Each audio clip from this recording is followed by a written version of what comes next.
Olá, muito bom dia! Sejam bem-vindos ao Record Entrevista de hoje. Que gostoso contar com a sua companhia, gente. E o assunto de hoje está muito interessante. A gente vai falar sobre direito imobiliário.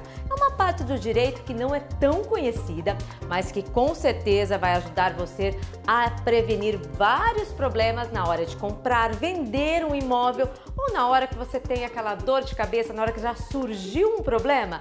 O especialista Dr. Pedro Salomão vai tirar várias dúvidas e também contar como você deve se prevenir para não ter problemas futuros, hein? Então fique com a gente a partir de agora no Record Entrevista de hoje, que está muito informativo. Vem comigo, vem!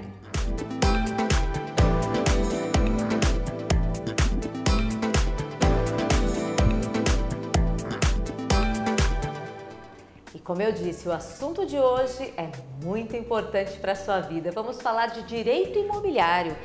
Qual a sua dúvida na hora de comprar, vender um imóvel e quando dá aquele probleminha indesejado? Bom, quem vai esclarecer tudo para a gente e dar dicas especiais é o Dr. Pedro Salomão, que é advogado e especialista em direito imobiliário. Bom dia, doutor, seja muito bem-vindo. Obrigada por vir nos dar essa entrevista e contar um pouco desse mundo imobiliário. Bom dia, Mara. Eu que agradeço por estar aqui, o convite. Vai ser um prazer compartilhar um pouquinho da experiência com o nosso público. Bom, doutor, quantos anos de carreira já? A gente sempre ouve falar em direito de várias áreas, mas a área imobiliária é difícil da gente ouvir falar, não é muito comum, né? Quantos anos de carreira e por que o doutor se interessou por essa área? Eu agora em 2022 estou completando 10 anos de OAB, de carreira, mas no escritório, que é uma empresa familiar, eu estou desde os 13 anos de idade, então são 22 anos trabalhando no mesmo lugar. E assim, realmente o direito imobiliário é menos conhecido do que a parte de falar direito civil, né? A parte trabalhista, é mais difícil a gente ouvir falar a parte criminal, mas o imobiliário não é tão comum, né? O direito imobiliário ele não é uma matéria de graduação na faculdade de direito, né? Ele é uma matéria estudada em pós-graduações. Ah, sim. É uma área ampla que envolve um pouco do direito civil, um pouco do direito tributário, envolve questões trabalhistas. Sim. Né? Mas de fato não é uma área tão comum, justamente por não ser lecionada essa matéria especificamente nas faculdades de direito. E só quem tem uma pós-graduação, um doutorado, que pode se aprofundar um pouco mais nessa área. Isso, exatamente. Bom, doutor, qual a maior dúvida do seu cliente quando ele chega? Ele te procura na hora de comprar e vender ou só quando teve aquela dor de cabeça assim e o analgésico não adiantou, teve que correr para o escritório? Infelizmente é uma questão cultural nossa, né? As pessoas deixam para buscar assessoria de um advogado na hora que aparece um problema. Então a maior parte dos clientes que procuram vem quando o problema já está instaurado. Sim. E assim, qual a importância, por exemplo, eu vou adquirir um imóvel, né? Sim. Tem vários pontos que a gente vai abordar, é bem amplo, mas primeiro, vou adquirir um imóvel. O quanto é interessante eu procurar assessoria de um especialista, para quais cuidados eu devo ter? Olha, eu costumo dizer que é o seguinte, primeiramente a gente precisa saber com quem nós estamos fazendo negócio. Um exemplo básico, se você está comprando um bem de uma pessoa que possui dívidas, esse problema pode te alcançar.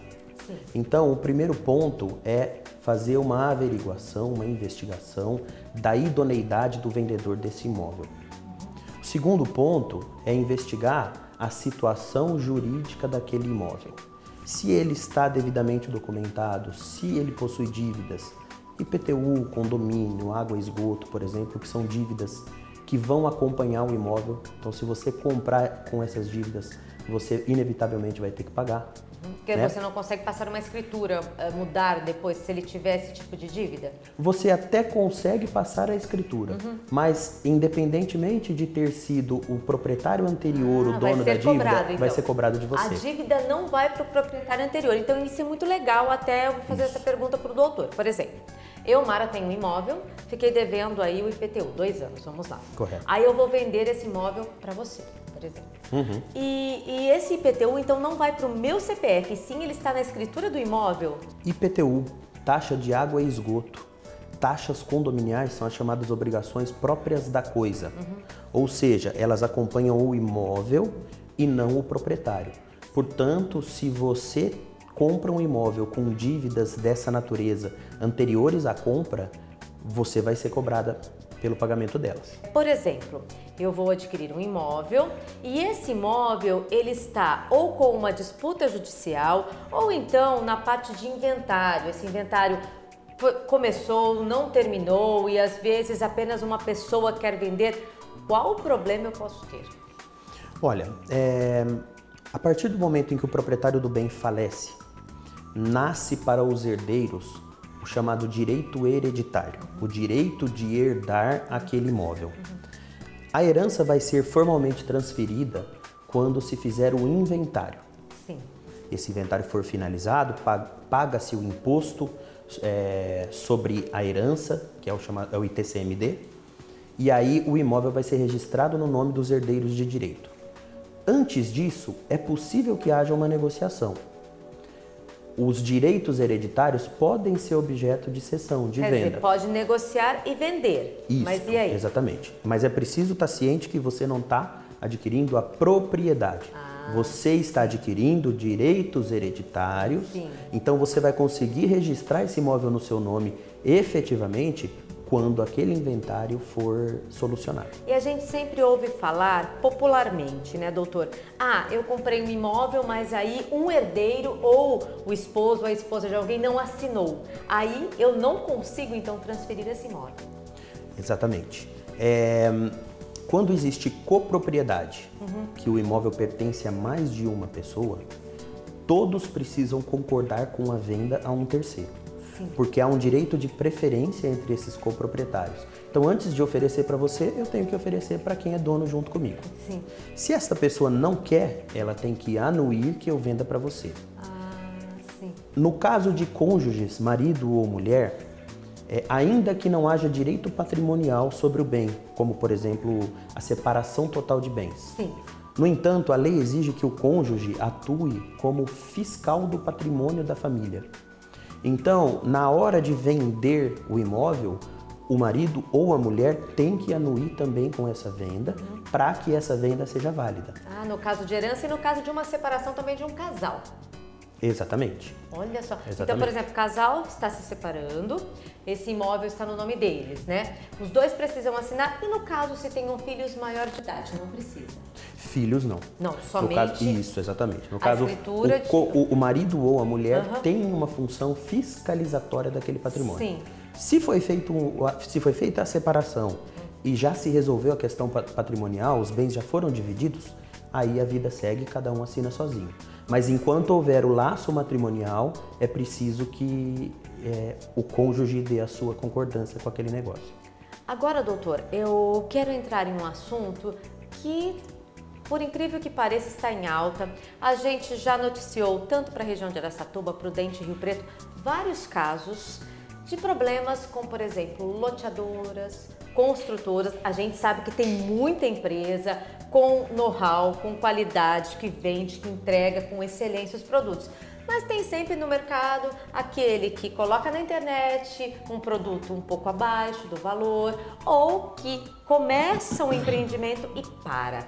No caso, doutor, o que as pessoas devem fazer? Procurar um advogado, entrar com o processo quando ela vê que esse bem não vai ser entregue. A maioria que a gente sempre vê é o lote em construção que eles vendem, né? E não terminam o produto. Como que a pessoa deve agir? Ela deu uma entrada, um carro, alguma coisa, ela consegue esse valor de volta? Sim. Quando a empresa descumpre o contrato, o compromisso de compra e venda, então o consumidor, o comprador do lote, vamos falar especificamente de lotes. O comprador desse lote tem direito de desfazer o negócio e exigir de volta tudo o que ele pagou com juros e correção monetária, além de uma multa, porque quem deu fim àquele negócio foi a construtora. Sim. Então, caso a construtora não faça isso espontaneamente, não faça a devolução de valores, o pagamento de multa e eventual indenização, ele vai ter que entrar na justiça exigindo o direito dele de receber de volta os valores e ser indenizado. É como a gente disse, é uma minoria que faz isso, né, doutor? Uma minoria. Então é muito importante, na hora que você for adquirir um bem, também pesquisar a construtora, a incorporadora, né, que está realizando essa venda. E agora, na hora de assinar o contrato, doutor, aquelas letrinhas minúsculas que a gente só enxerga ali, ó, colocando os óculos, e a gente às vezes esquece de ler. Tem que ter um cuidadinho especial, né? Sim, sempre. A legislação que trata de incorporações ou loteamentos, ao longo dos anos ela evoluiu muito no sentido de proteger o comprador. Sim. Então hoje nós temos dispositivos jurídicos que praticamente acabaram com aquela situação que a gente ouvia falar antigamente do loteador que fez um loteamentozinho, vendeu tudo e sumiu, não terminou. Sim. Porque a prefeitura exige que uma parte daqueles lotes seja dada em garantia a ela. Realmente diminuiu bastante isso, Exato, né, doutor? exato. Gente... Antigamente era muito mais comum. Então, digamos que hoje aconteça, a prefeitura exige que uma parte desses lotes seja a garantia dada a ela, para que caso o loteador não faça a infraestrutura, ela leiloa esses terrenos e termina. Olha só, que bom saber disso, né, Exato. doutor? É algo que não é comum a gente saber, né? Sim, é algo bastante desconhecido.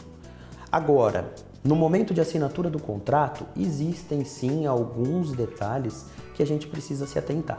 Sim. Né? Como, por exemplo, o que costuma dar muito problema, o prazo para entrega daquele loteamento. Né? É muito comum que aconteça, por exemplo, em condomínios fechados, um prazo para liberação da obra é de 2 anos, um exemplo. Sim. No entanto, a área de lazer vai ser entregue em 4. Então tem todas essas Exato. regras. E muitas vezes o consumidor acaba não percebendo né, exatamente quais os prazos que estão envolvidos naquele negócio. Outra questão que dá muito problema também, o imóvel vai ser comprado parceladamente. Como vai ser calculado o valor dessa parcela? Então peraí, doutora, a gente vai dar uma paradinha rápida, que esse assunto é muito interessante, e também no segundo bloco a gente vai falar sobre a devolução do imóvel que a pessoa comprou. Teve algum probleminha? E aí, dá para devolver? Calma, doutor. Então a gente vai saber daqui a pouquinho, depois do intervalo. Não saia daí.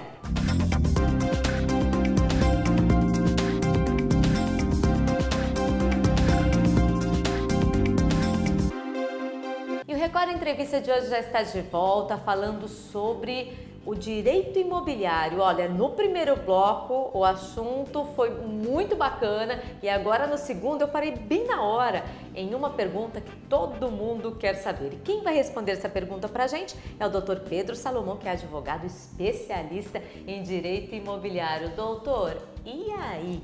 Eu comprei um lote, por exemplo, ou uma casa e vou financiar. Quais os cuidados e como esse imóvel vai ser calculado? Porque às vezes a pessoa compra um imóvel e paga 3, 4. Então, quais os cuidados que a gente tem que ter? Com certeza. A questão dos juros e das tabelas de financiamento, sem dúvida, é o que mais bate na porta do escritório de advocacia. Sim, às vezes o sonho é tão grande que Exato. que a gente assina ali na hora e não faz o cálculo. Mas a questão do financiamento imobiliário, do crédito imobiliário, a gente não pode falar disso com paixão. Né? Se não houvesse banco, se não houvesse o crédito, o mercado imobiliário talvez não existisse da maneira como a gente consegue. E do crescimento que ele tem, né? Correto. Para muitos, a única forma de adquirir uma casa própria é usando um financiamento bancário ou então comprando um lote parcelado diretamente com a loteadora. Principalmente o primeiro lote ou primeira Correto. casa, né? No entanto, é preciso ficar bem atento ao tamanho do pagamento que você vai fazer. Então é a quantidade de parcelas, né? Quantidade de parcelas, taxa de juros e a forma como essas parcelas são calculadas. Então, como eu devo agir, doutor? Vou só fazer uma explicação prévia, existem 2 métodos matemáticos atualmente que são os mais utilizados para cálculo de parcelas de financiamento de imóvel. Sim. Tabela Price e tabela SAC. Sim. A diferença principal entre as duas, a tabela Price, ela é linear. É uma equação matemática Sim. que leva em conta prazo do financiamento, valor financiado e taxa de juros. E o resultado dessa equação é o valor da sua parcela. Aí, por exemplo, eu fiz um financiamento para a gente ter uma opção. R$ 1.500, eu vou pagar R$ 1.500. Correto. A única diferença é que A cada período de 12 meses vai incidir correção monetária. Tá, então se eu paguei 1.500 esse ano, o ano que vem vai corrigir por qual índice essa tabela? Normalmente IGPM ou IPCA. Certo, aí eu tive uma correção anual. Isso. Perfeito. Mas a correção monetária ela serve para conservar o poder de compra do dinheiro. Sim. Os juros, que são a compensação que eu dou para quem me emprestou dinheiro por eu não estar pagando à vista. Sim, ok. Tá? Então, a tabela Price, como eu estava dizendo, ela te dá um resultado linear. O valor da sua parcela é aquele, a única alteração vem da correção monetária. Certo. Já a tabela SAC, a principal diferença é que você começa pagando o valor mais alto, porém ela é decrescente. Compensa mais, doutor? Olha, eu respondo que depende da sua realidade. Sim. Então, por exemplo, nessa tabela que o doutor está falando, a minha parcela de 1.500 eu posso terminar pagando 700, vamos supor. Dependendo... Sim, isso. exatamente. E só que se eu não tenho 1.500 aqui, então compensaria eu fazer uma parcela menor e ir até o final? Exato. A SAC, se você calcular o que foi pago de juros ao longo de todos os anos em que você financiou, vai ser menos juros do que a Price. Só que eu tenho que ter o dinheiro para começar pagando mais. Exato. E Por posso quê? também quitar depois, né? Sim, justamente. Esse valor mais alto vai causar uma amortização mais veloz. Então o teu saldo devedor está diminuindo. Certo. Já na tabela Price, quando você paga, você usou um exemplo, é uma parcela de R$ 1.500.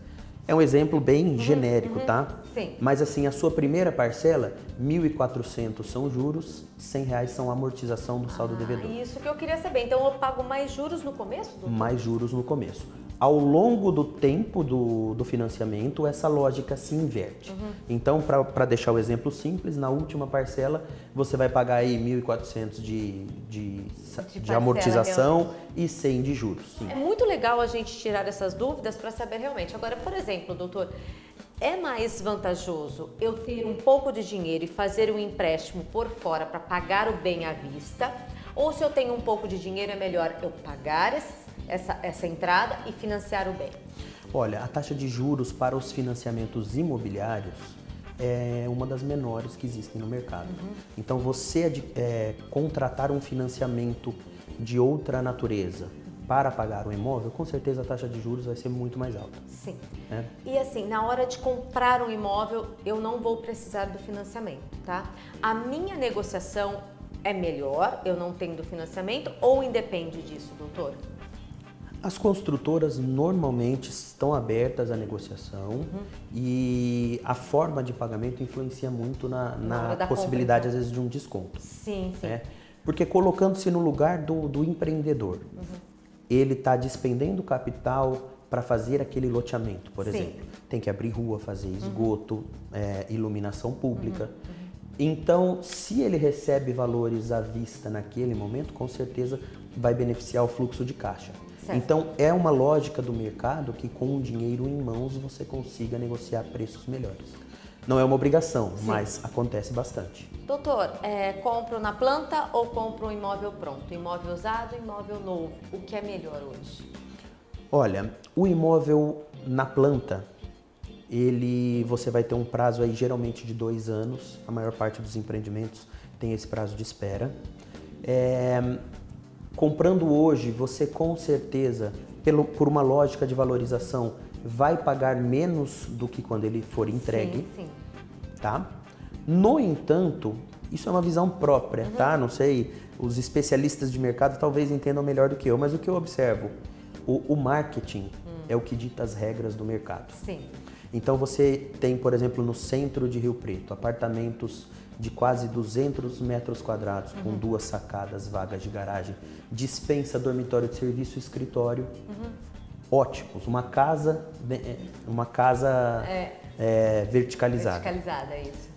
No entanto, por não ser um imóvel novo, o valor do metro quadrado dele às vezes não chega na metade do valor do metro quadrado de um lançamento na Zona Sul, que é pequenininho, apertado, as paredes são de drywall, mas ele tem todo um hall de novidades que fazem brilhar o olho do consumidor. Então tem que ver realmente o que se encaixa para o consumidor. O caso a caso é o seu gosto. Eu prefiro morar num apartamento mais moderno, com uma arquitetura bem melhor pensado do que os antigos. Eu sei que vai ser pequenininho, mas é o que eu preciso. Tem pet space, tem uma infinidade de serviços agregados, ótimo. Ou então não, eu prefiro comprar um imóvel mais antigo, pagar um valor bem mais baixo no metro quadrado, ter espaço, reformar e ter espaço, mas não ter a varanda gourmet, por exemplo. Aí né? Vai muito do gosto do freguês. Do freguês. Agora, falando em comprar, em vender, por exemplo, às vezes a economia muda muito, né, doutora? A gente sabe disso. E a pessoa comprou um imóvel hoje, seja ele na planta ou não, já é pronto, por exemplo, já recebeu esse imóvel, mas, por exemplo, que nem veio a pandemia, a pessoa teve que devolver esse imóvel. E aí, como fazer, doutora? São duas situações que envolvem, uma envolvendo o banco, aí é um regime jurídico diferente, e a outra quando a relação é entre cliente e empresa. Sim. O exemplo principal são os lotes. As loteadoras, elas criam um loteamento e vendem os terrenos parceladamente. Então não tem um agente financeiro, que é o banco, pagando a loteadora à vista e depois cobrando. Ele próprio parcela. Você paga diretamente. Sim. Tá? Já no caso das incorporações, que o principal exemplo são os apartamentos na planta, não só, mas é o principal exemplo, existe na quase maioria dos casos a figura do banco. Que o banco financiou, seja qual for a instituição, ele financiou e pagou a construtora. Exatamente. Né? Então tem esse terceiro elemento e o regime jurídico é diferente. Vamos começar falando do lote. Do lote. A incorporadora vendeu ali diretamente sem o banco. Você parcelou com ela. Que é o que até eles falam. Não tem nem consulta ao nome, eles já fazem a parcela. Exato. É essa venda que a gente conhece popularmente. É muito mais simples. Isso. Tá? Ao longo do parcelamento, não importa quantas parcelas você tenha pago, é um direito do consumidor desistir desse negócio. Portanto, se ele não teve uma intercorrência não prevista e ele não está dando conta de pagar, ele pode desistir daquele negócio e devolver o terreno para a loteadora. Certo. Ele vai sofrer uma penalização, que é uma multa, porque a culpa por desfazer aquele negócio é dele. No entanto, descontada essa penalidade, a loteadora tem que devolver o remanescente do dinheiro que ela recebeu até agora. Ah, sim. Então vamos supor, a pessoa pagou 20 parcelas, tá? 20 parcelas. Desistiu, quer devolver. Aí ele vai ter uma multa, que está contratual esse valor, doutor? Correto. Isso, e ele recebe o restante do valor do dinheiro. Para ele é melhor do que ter o nome negativado, do que perder esse bem. Muitas vezes sim. Muitas vezes compensa fazer essa conta, então, doutor? Olha, o ideal para ambas as partes é que esse contrato fosse levado até o fim. Mas, infelizmente, na maior parte dos casos, a situação não permite. Sim, às vezes a perda de um emprego, ou uma troca de emprego, ou uma separação, né? Exato. Então, ao devolver o terreno, a primeira situação processual que ele vai obter é a permissão para parar de pagar as parcelas sem negativar o nome. Aí parou, não vai negativar o nome. Já dá um respiro. Ele já respira até o processo terminar. O processo segue para discutir quanto que vai ser devolvido para ele. E normalmente compensa muito mais ele não sujar o nome dele, né? Não ter o nome negativado e também resolver tudo isso. Correto. Agora, no caso, doutor, já recebeu o imóvel e ninguém quer fazer isso, mas, por exemplo, o casal se separou, precisa devolver esse imóvel. E aí? O procedimento para devolver é o mesmo. No entanto, o que vai se discutir é quanto eu vou pagar para o marido, quanto eu vou pagar para a esposa que estão se separando. Tudo isso também. E aí isso depende de regime de casamento. Né? Aí vai esse processo. Agora, no caso, tem o banco, está financiado, como eu faço? É um regime jurídico totalmente diferente, porque existe a figura da alienação fiduciária. É igual um carro. Por exemplo, você compra um carro financiado. Você vai olhar lá no Detran, ele está alienado. Em nome do banco. Que ele é a garantia, você pagar. É a mesma lógica, o imóvel garante a dívida que você tem com o banco. Sim. Tá? E aí a lei estabelece um processo, não vou chamar de processo, um procedimento que não é judicial, não tem juiz envolvido. É tudo via cartório de registro de imóveis. Então é diferente. Exato. Então, se você deixou de pagar, cabe ao banco, que é quem detém essa garantia, consolidar. Primeiro ele te notifica dando um prazo de 15 dias para quitar o seu débito. Quantas parcelas mais ou menos em atraso o banco ele vai notificar a pessoa? Olha, ele não é obrigado a esperar um número mínimo de parcelas vencidas. No entanto, por uma questão de praticidade, para ter um valor mais robusto para cobrar, geralmente os contratos prevêem que após a terceira, Sim. a pessoa já está sujeita a perder aquele imóvel. Então a lei determina que o banco notifique para pagar a dívida. Se essa dívida não for paga em 15 dias, o banco retoma o imóvel, ele consolida a propriedade e a partir daí ele tem 30 dias para realizar um primeiro leilão e vender esse imóvel. Sim. O primeiro leilão é o valor de avaliação do bem.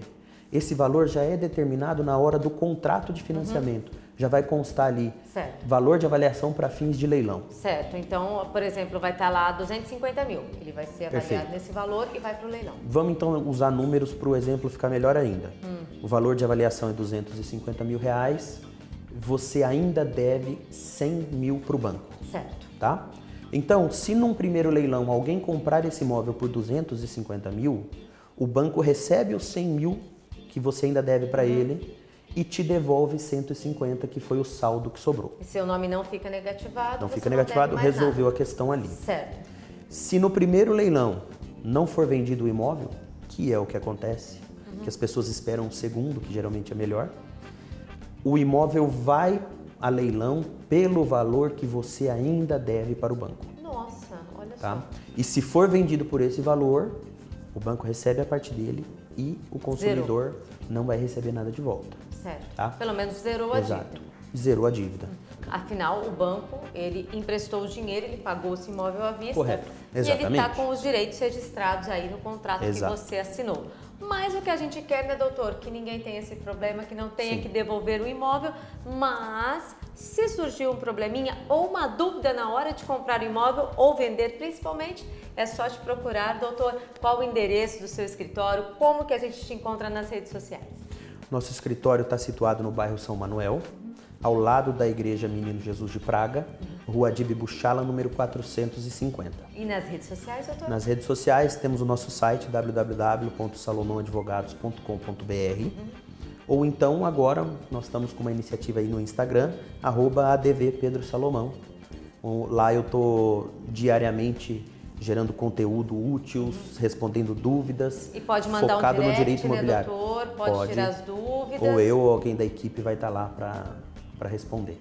E, gente, gerou uma dúvida, como o doutor disse, não caia naquela pegadinha, vai comprar um imóvel, pesquise então, se ficou com dúvida, vá ao seu escritório, tire qualquer dúvida que tenha, porque todo mundo quer adquirir um bem e não ter problema e ficar todo mundo feliz, né? E que a gente quer que o mercado imobiliário cresça cada vez mais. Exatamente. Muito obrigada pela sua participação. Eu que agradeço, por compartilhar o seu conhecimento com a gente. Eu adorei tirar muitas dúvidas e tenho certeza que quem está em casa também, doutor. Eu que agradeço, para mim foi um prazer e agradeço pela oportunidade.